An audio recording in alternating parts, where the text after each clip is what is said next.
Today I'd like to talk about the origin and reasons behind this phenomenon we can observe, sometimes called red pill rage. But before we get to the phenomenon of red pill rage itself, I need to spend some time talking about the ultimate origin of what can only be described as this phenomenon sometimes referred to as the zeal of the convert. There's a phrase that accompanies that. There's no zealot like a convert. And this has both historical and observational validity. One of the most prominent examples from history, although the circumstances are of course dubious, is the so-called Damascus moment of Paul of Tarsus, who was formerly known as Saul of Tarsus. He was a Pharisee who was persecuting the Christians, and supposedly, allegedly, he had a vision of the Christ and converted to Christianity, whereupon he became an incredible zealot and wrote about Christian apologetics, etc., etc. A pretty radical conversion. And closer to us in a temporal sense would be Martin Luther, who famously began the Reformation when he posted his 95 Theses on the church board in Wittenberg. And you'll note that he, who used to be a former Catholic, turned into a completely zealous, anti-Catholic, or Protestant, as they say. And there are other examples of this throughout history, and even contemporary examples. Major conservative thinkers who used to be on the far left, Marxist thinkers, and so on and so forth. Even more recently, and something I've observed in my own life, and probably the best example of this phenomenon of the zeal of the convert was during the prominence of quote-unquote new atheism. This movement, if you wish to call it, that centered around quote-unquote skepticism and science and quote-unquote atheism. And you would note that the people that were most enthusiastic about promulgating their atheism and talking about it and debunking people were the people who felt, frankly speaking, most religious in some previous stage of their life. So it wasn't the people who have been lifelong atheists, typically, such as myself, who felt a need to become zealots. I have never really been a zealot. I have my beliefs and my reasons for them, but I don't go around proselytizing, and I don't see the need to debunk people unless somebody presses me and forces me into a conversation. But these other people, I noticed, that I would sometimes communicate with, they were very, very passionate, both as an atheist and usually as some kind of former Christian. Whether it was some kind of Baptist Christianity, Catholicism, you name it. And I saw just how intense their belief was. And so I do think there's a lot of truth behind the notion of the zeal of the convert. Because for one thing, the type of person that has built up zealotry in one system of belief and then traverses that system of belief and moves to a new one is probably going to carry over the types of personality traits that engender that sort of thing to begin with. After all, he wouldn't have been a passionate zealot in his former Christian faith and then suddenly lose all those qualities in his quote-unquote atheism, as pertains to the example of new atheism. But it probably applies across the board to all sorts of personages and figures in history that shifted from one system of beliefs to another. Now, I think there are very important reasons why that happens and why the strength of belief persists when moving from one belief system to another. One of the most important ones that people don't frequently talk about is the importance of the persistence of ego, which is to say that, psychologically speaking, human ego is very much bound up, in most cases at least, in the systems of belief that we have. They're not separate. These things are not separate. And so if you spend a lot of time, for example, in a particular belief system, whatever it might be, Islam, Christianity, political belief system, then it's very likely, although not certain, that the preservation of your ego, the essential quality of your own sense of personhood, the sense of what makes you valid, will be at least partly bound to that, partly tied to that belief system. And when you give up that belief system, then a lot of that potentially could come crashing down. You could lose part of yourself. And I've seen this happen with a lot of people who don't necessarily become the type of zealous convert, but simply lose some key part of their personality, at least they think they have, that was formerly attached to this belief. And I think this is one of the major reasons why you see this intense, very intense zealotry in the case of many converts of all sorts of belief systems and stripes and walks of life. It's not universal, but it's fairly common. And before I come to the phenomenon of red pill rage, there's another important element, and that is the sense of indignation and the sense of betrayal that a lot of these people feel. And again, that is bound up with ego too.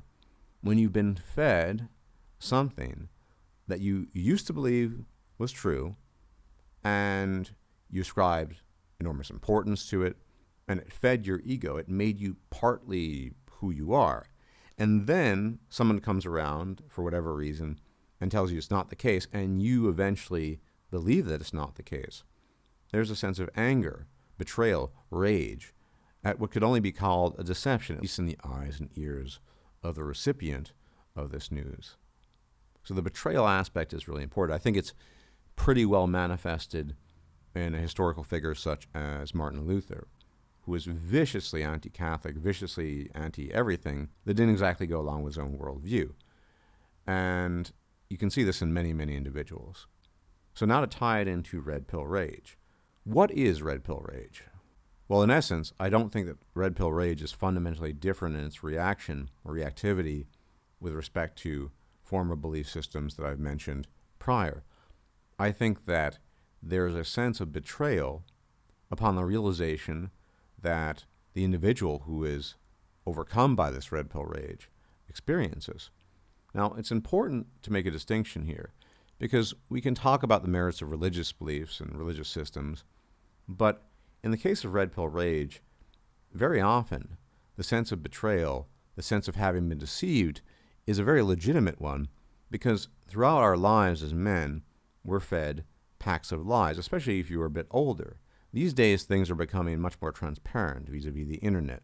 The kinds of fairy tales and mythology that used to be fed to people, older men like myself, and some of the older generations in general, they're not as prominent. But nonetheless, they do persist.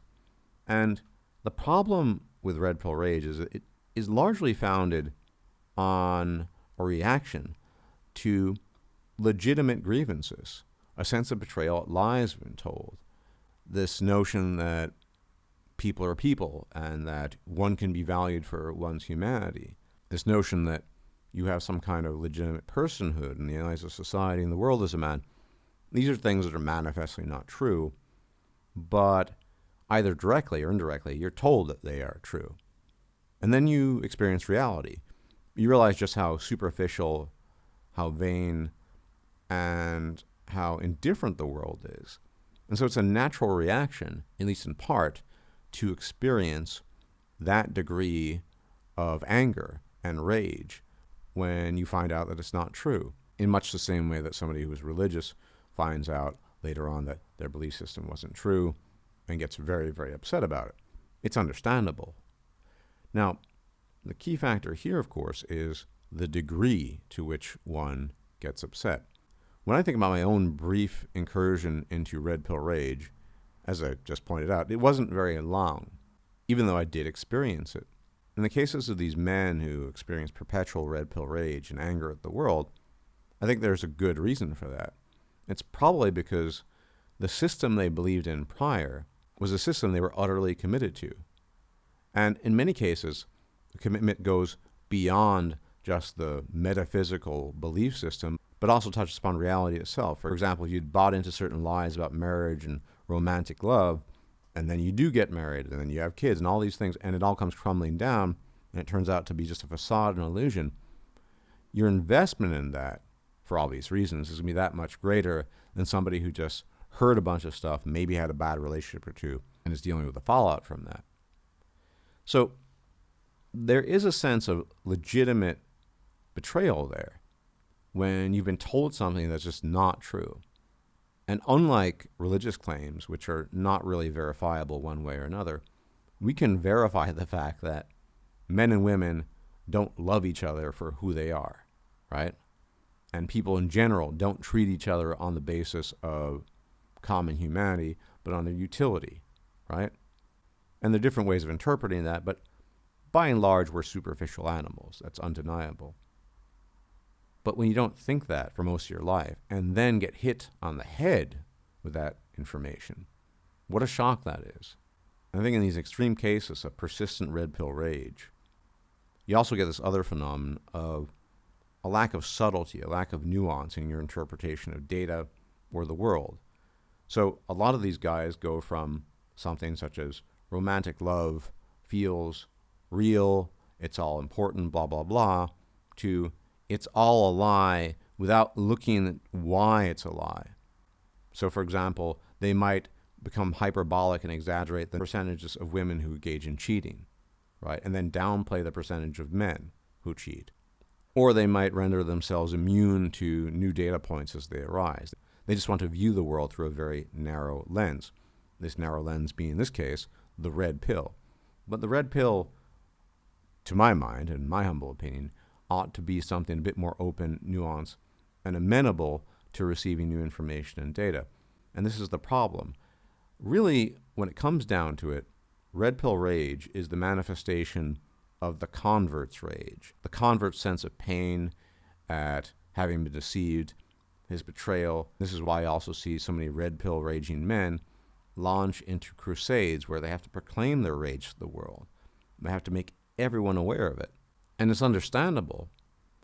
But I think the lesson to be learned here, as with all things, is that whatever absolute belief you might have had in your prior belief system, your prior vision, view of the world, well, maybe that was the problem to begin with, that you weren't looking at it with any subtlety and nuance, and it became all-encompassing, and then when you realized that much of it was false, you went in the opposite direction and now have developed a new all-encompassing view that doesn't always map onto reality. I think the key ultimately to the so-called red pill is to be able to add nuance and understanding to things. So for example, in a recent video that Coltrane put out, he cited this instance of a man who was claiming that 90% of women cheat, which is preposterous, almost certainly not the case. And Coltrane's estimate, based on actual data and things he had looked at, and it might be incorrect based on sampling bias, but at least he looked at numbers, was closer to about 30%, somewhere between 20 and 30%, which is still an astonishingly high number. But this other guy, in his red pill rage, presumably, was pushing the number to 90%. And this is what I'm talking about, lack of nuance. This will always be a problem. This will be a persistent problem, not just in the manosphere, but in every walk of life. Because again, there's no zealot like a convert. And it's also a certain type of personality that seems to perpetuate this. Anyway, thanks for checking out the video. Please hit the like button if you've not yet done so. Please subscribe if you've not yet done so. Hit the bell icon to be informed of forthcoming videos. Share the video. And as always, may the gods watch over you. If I'm still alive, I will check you out later. You take care of yourself, and bye-bye for now. If you liked this video, please like, share, and subscribe. And if you enjoy my content, please consider making a donation or becoming a patron. Thanks for watching.